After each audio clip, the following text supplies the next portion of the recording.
Uskup tidak menikah, imam tidak menikah, bruder tidak menikah, suster tidak menikah. Ya boro-boro punya anak, nikah istri aja nggak ada. Gimana berkembang biak? Adik saya juga mualaf, kita nggak pernah masukkan di dalam sel ya. Lalu amat saya ini siapa gitu loh, bisa datang menyelamatkannya. Apakah ini Power Rangers? Di gereja itu nggak ada namanya menteri. Apakah di sini maksudnya mantri? Menjadi sekretaris umum untuk Afrika Timur di Dewan Gereja-Gereja Dunia. Ini sekali lagi sangat menjelekkan agama Katolik ya. Bahwa ajaran dalam agama Katolik, kami tidak pernah diajarkan mencela agama apapun.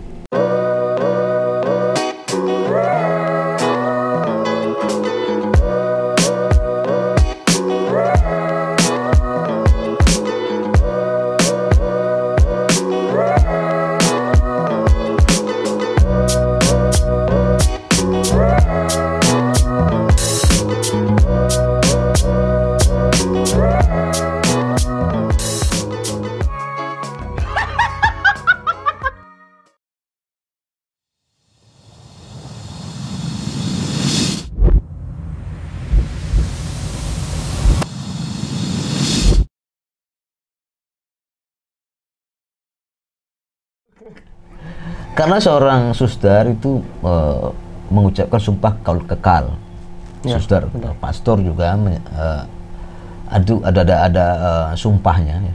Jadi tidak menikah, punya pacar tadi enggak, gimana mau nikah? Disebut mengambil anak-anaknya, ya boro-boro punya anak, nikah istri aja nggak ada. Gimana berkembang biak?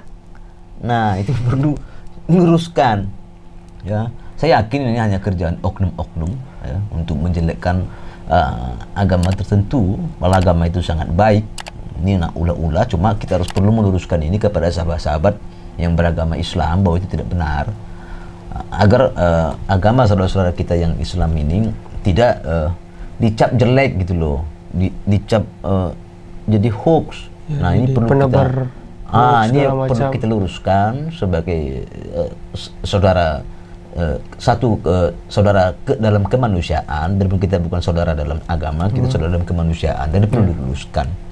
Uskup tidak menikah, tidak memiliki anak. Betul. Ya mas ya? Ya, benar. Dan mungkin itu. Kita lanjut dong. MW Popo menjamin sang istri tidak diwajibkan untuk menjadi seorang muslim. Ketika MW Popo pergi kepada orang tuanya, mereka juga telah mendengar cerita tentang langkahnya itu. Kala itu sang ayah justru memintanya mencela Islam, sementara sang ibu mengatakan dia tidak ingin mendengar omong kosong. Nah ini perlu digarisbawahi. Kala itu sang ayah justru memintanya mencela Islam. Ini kan perlu kami luruskan bahwa ajaran dalam agama Katolik, kami tidak pernah diajarkan mencela agama apapun. Bahkan kami sendiri sebagai seorang penganut Katolik itu menjalani agama ini sangat berat. Karena tertulis, kita tidak membahas ayat kitab di sini, jika kita ditampar kiri saja harus kasih kanan, lempar batu kasih pisang. Kalau saya dilempar batu, saya lapor polisi. Itu secara manusiawi. Nah, tapi dalam ajaran kami tidak seperti itu. Saya pikir juga ajaran agama manapun tidak diajari untuk mencela agama orang lain. Benar. Ya, benar mas ya. Kosong dari MW Popo. Namun begitu, MW Popo mengungkapkan perasaannya bahwa dia telah memaafkan orang tuanya, sebab dia akhirnya bisa menemukan waktu untuk berdamai dengan ayahnya sebelum sang ayah meninggal. Mereka hanya orang tua yang tidak tahu. Mereka bahkan tidak bisa membaca Alkitab. Yang mereka tahu hanyalah apa yang mereka dengar dari pendeta. Foto ilustrasinya nih Bapak Uskup saya nih. Uskup pertama orang Batak di Sumatera Utara, Uskup Pius Datubara. Ini ilustrasi ini sangat. Abang ada di situ tak mungkin? Ini perlindungan purba dulu, anggota DPD RI nggak salah. Ini Bapak Uskup. Ini pastor apa? Sekarang udah almarhum? Belum, masih. Yang meninggal kemarin Monsinyur Anisentus Sinaga, turut berduka cita yang Monsinyur. Dulu Monsinyur Uskup Emeritus Keuskupan Agung Medan. channel berita Katolik banyak mengulas juga berita tentang itu. Ini foto ilustrasinya itu biarpun hanya ilustrasi tapi sangat menyakitkan hati sebenarnya ini. Oke, kita lanjut. Ayahnya sebelum sang ayah meninggal. Mereka hanya orang tua yang tidak tahu. Mereka bahkan tidak bisa membaca Alkitab. Yang mereka tahu hanyalah apa yang mereka dengar dari pendeta yang membaca. Nah, ini juga ini sangat sangat bertolak belakang sekali nih. Disebut mereka bahkan tidak bisa membaca Alkitab. Yang mereka tahu hanyalah apa yang mereka dengar dari pendeta membaca. Ini berulang lagi, pertama ini kembali lagi pendeta, baru tadi ini uskup, ini juga salah, pendeta tidak ada uskupnya. Disebut mereka bahkan tidak bisa membaca Alkitab. Ya, mohon maaf, bukan menyinggung siapapun. Alkitab itu diterjemahkan dalam semua bahasa.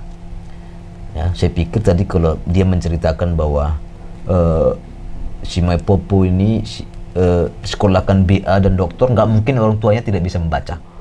Ini logikanya seperti itu, Mas ya. Benar. Ungkapnya. Setelah meminta untuk menginap 1 malam, pada hari berikutnya ia memulai perjalanannya ke tempat asal keluarganya, Kyela, di dekat perbatasan antara Tanzania dan Malawi. Orang tuanya telah menetap di Kilosa, Morogoro. Selama perjalanannya, dia terdampar di Busale di rumah satu keluarga yang menjual bir buatan rumah. Di sanalah ia bertemu calon istrinya, seorang biarawan Katolik dengan nama Suster Gertrude Kilowea, yang sekarang dikenal sebagai Suster Zainab. Nah, ini lagi sangat ganjil sekali ini. Di sanalah ia bertemu calon istrinya, seorang biarawati Katolik dengan nama Suster Gertrude Kilowea. Ini sangat aneh sekali ya. Biarawati Katolik, berarti dia menjelaskan bahwa uskup ini sebenarnya beragama Katolik. Disebut bertemu dengan calon istrinya. Kan lucu. Lagi-lagi bahwa suster, tidak pastor, menikah. brother, frater itu tidak menikah. Tidak menikah. Nah, calon istrinya nih, aduh. Sebenarnya ini sangat menyayat hati ya bagi kami kaum Katolik ya. Tapi kami kan tidak bisa membalas hal seperti ini dengan menjelekkan agama yang lain. Cuma kami hanya perlu meluruskan ini agar tidak menjadi menjadi keresahan dari kami kaum awam. Ya, lanjut. Bersama biarawan itulah M.W. Popo pergi ke Kyela. Di sana ia bertemu lelaki tua yang memberinya tempat berteduh malam sebelumnya. Lelaki tua itu juga mengatakan kepadanya bahwa disitulah dia akan menemukan muslim lainnya. Tadi kan disebut bahwa dia sudah pergi bersama anak dan istrinya. Iya. Ya. Di sini dia ketemu lagi calon istrinya. Istrinya berapa sebenarnya ini? Pertama kan sudah dibilang dia diusir ya dari rumah katanya, dan dari gereja juga barang-barang disita segala macam. Disuruh istrinya mengepak barang-barangnya agar anaknya ikut juga pergi.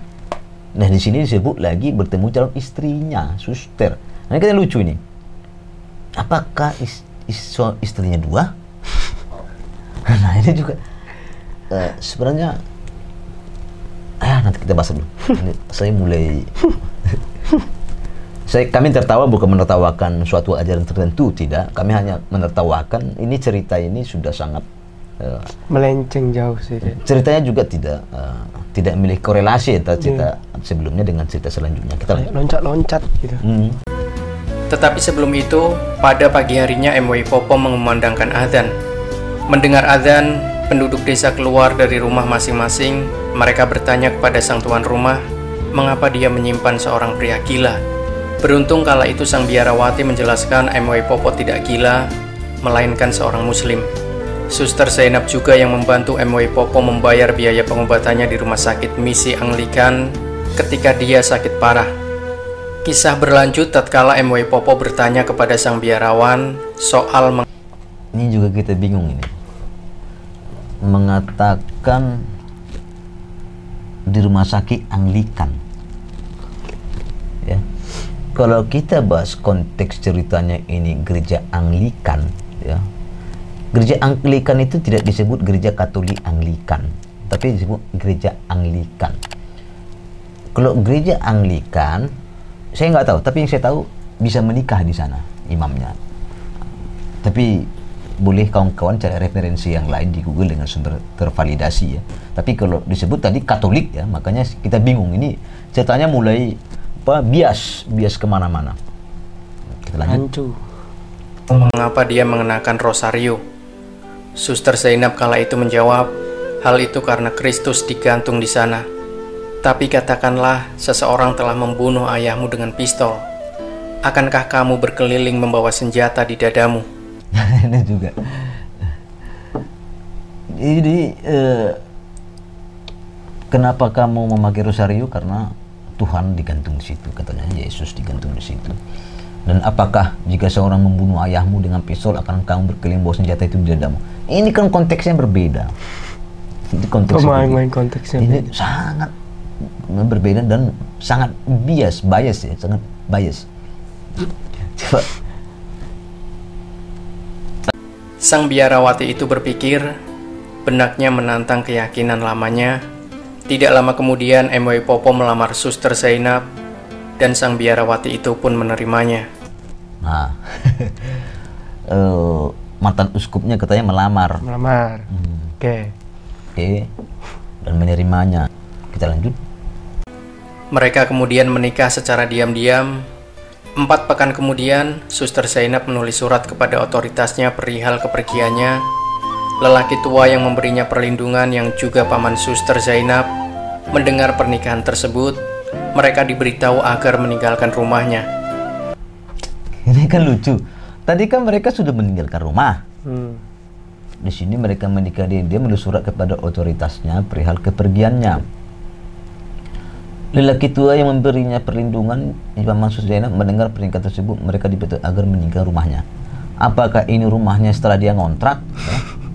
Nah, kita lanjut dulu. Sang paman tidak bisa menerima keputusan Suster Zainab. Ayahnya pun begitu marah dengan keputusan Zainab.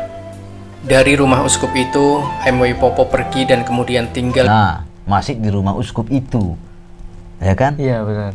Nah, tadi sebelumnya disuruh pamannya meninggalkan rumahnya. Sekarang disebut dari rumah uskup itu. Ya, kita bingung. Padahal kan dari awal ceritanya Dia udah uskup diusir. sudah diusir katanya dari rumah gereja, di gereja dan mobilnya. Bahkan disuruh anaknya untuk istri mengemasi barang-barangnya. Sekarang dari rumah uskup itu MW Popo pergi dan kemudian tinggal di rumah lumpur yang dibangunnya sendiri. Nah, ini ceritanya sudah ya, kemana-mana ya. tidak sinkron. Kita lanjut lagi.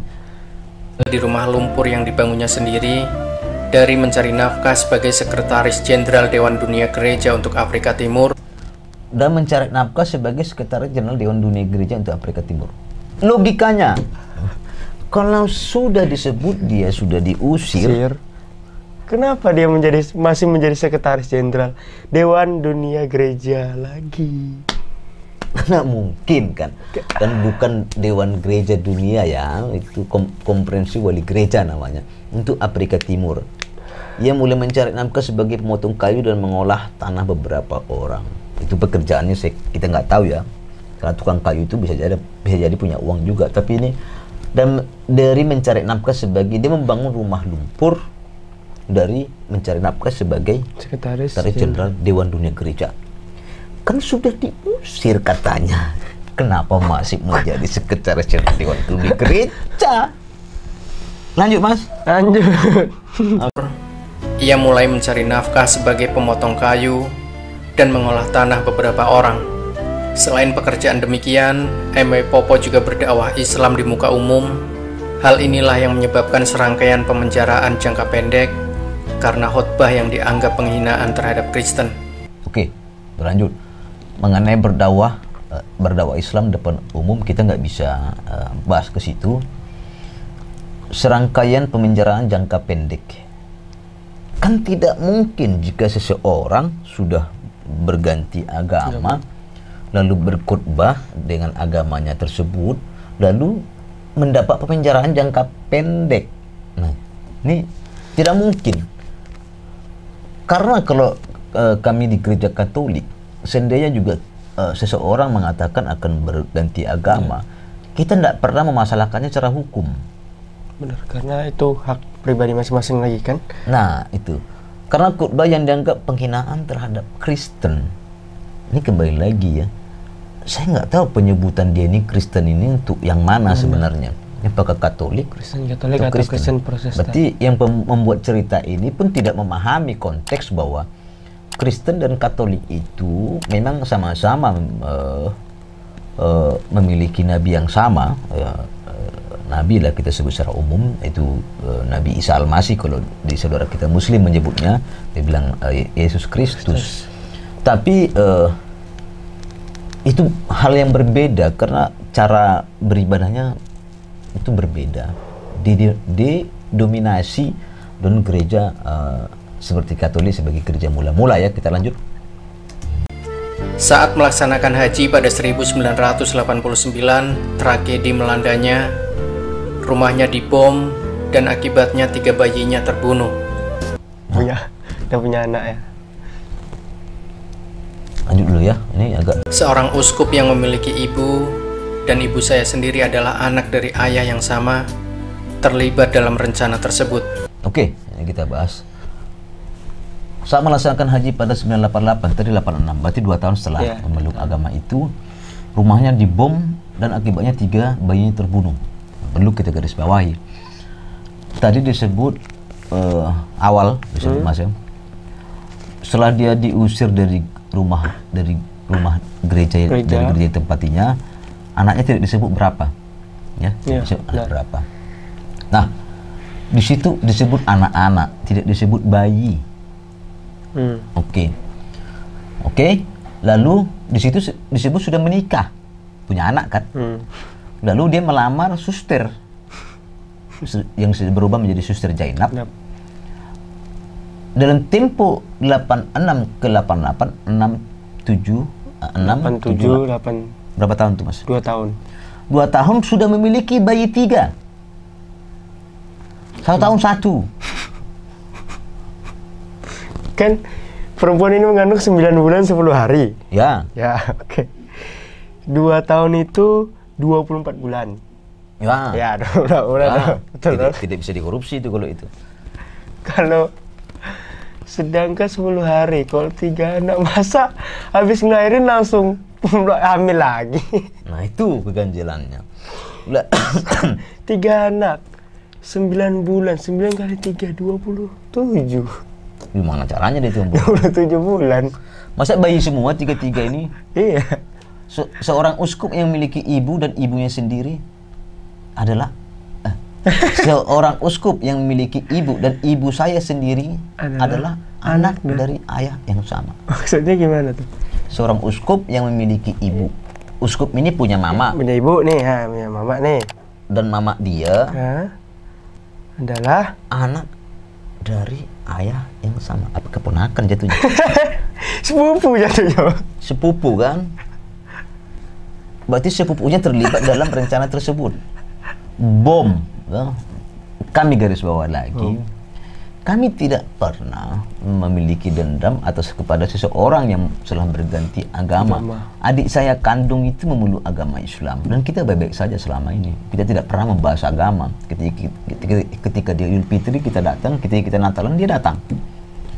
Tidak masalah kenal itu. Kita tidak mencampuri agamanya. Dan ini terlalu berlebihan ceritanya sebenarnya. Hati ini sebenarnya mau bernyanyi nih, cuma kita tidak menyinggung agamanya. Bahkan pengen memaki tapi tidak bisa. Tidak bisa. Kita tidak menyinggung agama yang disebut di sini, tapi hanya ceritanya ini tidak benar. Kenang MW Popo. Namun alih-alih melemahkan, semangat MW Popo justru kian bertambah. Sebab jumlah orang yang memeluk Islam kala itu kian meningkat, termasuk ayah mertuanya. Berarti ayah mertuanya, apakah ayah mertuanya dari istri pertamanya istri itu atau suster? Karena kalau dari suster ini tadi katanya kan ayahnya marah besar nih kalau misalnya marah besar itu pindah agama tertentu. Dan ayah yang marah itu sudah masuk ke agama itu juga. Kita lanjut. Pada 1992, ia ditangkap selama 10 bulan bersama 70 pengikut. Dia didakwa melakukan pengkhianatan. Hal ini terjadi setelah beberapa toko daging babi dibom. Nah Nah, ini juga ini agak rancu ya. Pengkhianatan. Pada tahun 1992 ditangkap selama 10 bulan. Saya nggak paham ditangkap atau ditahan. Kalau ditangkap itu tangkap namanya. Tangkap. Masa ditangkap 10 bulan ditangkap? Dipegangi terus itu. Nggak mungkin. Apakah ditahan? Maksudnya anggaplah itu ditahan. Ya. Bersama 7 pengikut tidak melakukan pengkhianatan. Ini saya kurang paham juga bagaimana di apa sana, di timur sana, di Afrika Timur, nggak tahu ya. Setelah itu beberapa toko daging daging babi dibom. Saya bingung konteks ceritanya. Ini mengatakan didakwa 10 bulan bersama dengan 7 pengikut didakwa melakukan pengkhianatan. Hal ini terjadi setelah toko daging babi dibom. Toko daging babi dibom. Ditangkap mereka 10 bulan. Pelakunya siapa yang membom toko daging ini? Apakah toko daging babi ini dibom mereka dituduh? Nggak disebut di sini. Coba kita. Dia memang berbicara menentang penjualan daging babi tersebut. Dia mengatakan secara konstitusional sejak 1913 ada undang-undang yang menentang keberadaan bar, klub, dan toko daging babi di Dar es Salaam, Tanga, Mafia, Lindi, dan Kigoma. Nah, dia memang berbicara menentang penjualan daging babi tersebut. Dia mengatakan secara konstitusional sejak 1913 ada undang-undang yang menentang keberadaan bar, klub, dan toko daging babi di Dar es Salaam, Tanga, Mafia, Lindi, dan Kigoma. Nah, berarti menurut cerita ini dia memang menentang kita nggak tahu ya undang-undang di sana apakah memang seperti itu. Ya, kami sudah coba browsing, kita belum ketemu ya. Nanti kita coba cari lagi, kita akan update di komentar. Menentang apakah yang membom toko daging babi itu dia? Seandainya pun dia itu kan salah ya, membom itu kan salah. Kita lanjut. Beruntung kala itu dia dibebaskan. Segera setelah itu dia melarikan diri ke Zambia. Dia mengasingkan diri setelah diberitahu ada rencana untuk membunuhnya. Lah, beruntung. Nah, ini kata beruntung ini kalau orang Indonesia ini memang sangat cerita seperti ini. Saya duga ini cerita dibikin orang Indonesia. Iya. Karena kita selalu mengatakan beruntung. Iya. Contohnya kecelakaan. Untung masih hidup. Nah, gitu. Ini secara psikologi yang bikin mungkin orang kita juga ya. Dugaan. Iya. Dan mengasingkan diri setelah diberitahu ada rencana untuk membunuhnya. Ini sekali lagi